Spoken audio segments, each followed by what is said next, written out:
ఏలియా ఇశ్రాయేలు ఎదుట ప్రవక్తగా ఉన్నప్పుడు ప్రజలు 3 రకాలుగా ఉన్నారండి. ఎన్ని రకాలుగా? ప్రజలు 3 రకాలుగా ఉన్నారు. ఒకటి, ఇశ్రాయేలీలలో చాలామంది ఒక పక్క బయలును ఆరాధిస్తున్నారు. అంటే బయలు అని అంటే అన్య దేవతలను ఆరాధిస్తున్నారు. మరొక వైపు వచ్చేసి యెహోవాను కూడా ఆరాధిస్తున్నారు. మన భాషలో చెప్పాలంటే ఇటు యేసు ప్రభువుని ఆరాధిస్తున్నారు, అటు లోకాన్ని కూడా ఆరాధిస్తున్నారు. ఏనా బాధపడకూడదు, లోకము బాధపడకూడదు. రెండు కళ్ళు లాంటివి. ఒక కంట్లో బెల్లం, ఒక కంట్లో సున్నం పెట్టకూడదు అని లోకానుసారమైన జీవితాన్ని జీవిస్తూ, లోకాన్ని హత్తుకుంటూ, లోకాన్ని ముద్దు పెట్టుకుంటూ, లోకముతో ఏకీబీకీగా కలిసి బ్రతుకుతూ మరొక వైపు దేవాలయానికి వెళ్ళి దేవుణ్ణి కూడా ఆరాధిస్తున్నారు. 2 రకాల జీవితాలు కలిగిన వాళ్ళు బోలెడంతమంది ఉన్నారు.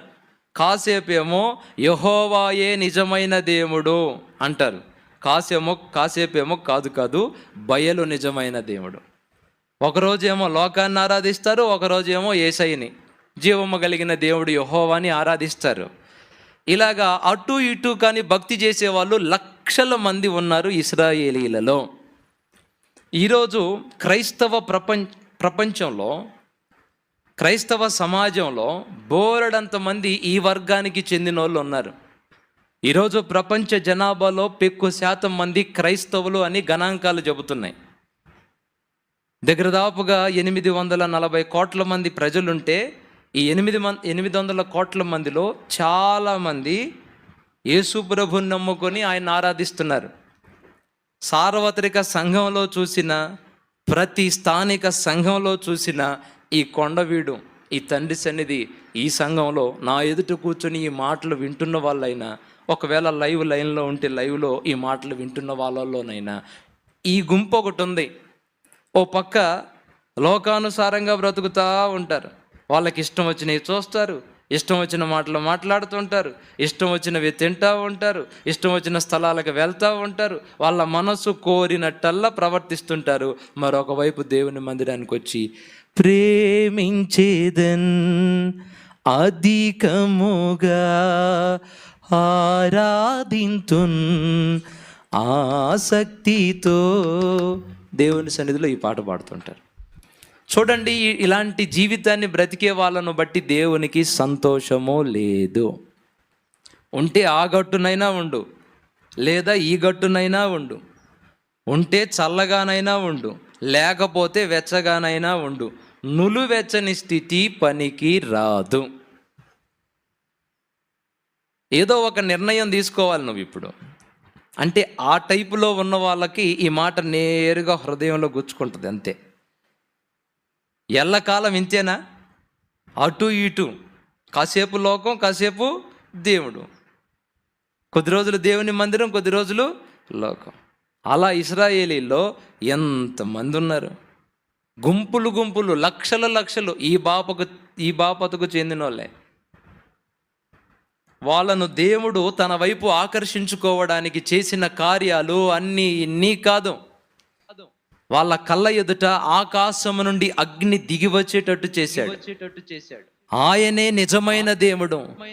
ఆయనను ఆరాధించిన వాళ్ళ జీవితాల్లో గొప్ప కార్యాలు జరుగుతాయి అని వాళ్ళు కని విని ఎరుగని ఒక అద్భుతాన్ని వాళ్ళ జీవితాల్లో, వాళ్ళ కళ్ళ ముందు చేసిన కాసేపు మనసు మార్చుకొని 4 రోజులు యేసయ్య భజన చేసి యెహోవాని ఆరాధించి తిరిగి మరలా బయలు దేవత ఆరాధనకి వెళ్ళిపోయారు.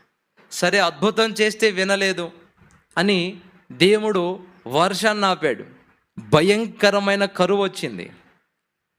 3.5 సంవత్సరాలు వర్షం పడలా, తినడానికి తిండి లేదు, భూమి పంటనివ్వడం లేదు. ఈ శిక్షణ బట్టైనా, జీవితంలో ఎదురవుతున్న బాధలను బట్టైనా, నేను రాంగ్ రూట్లో ఉండబట్టే కదా, నేను కరెక్ట్గా లేను కాబట్టే కదా నా కుటుంబంలో, నా వ్యక్తిగత జీవితంలో ఇలాంటి పరిస్థితులు ఎదురవుతున్నాయి.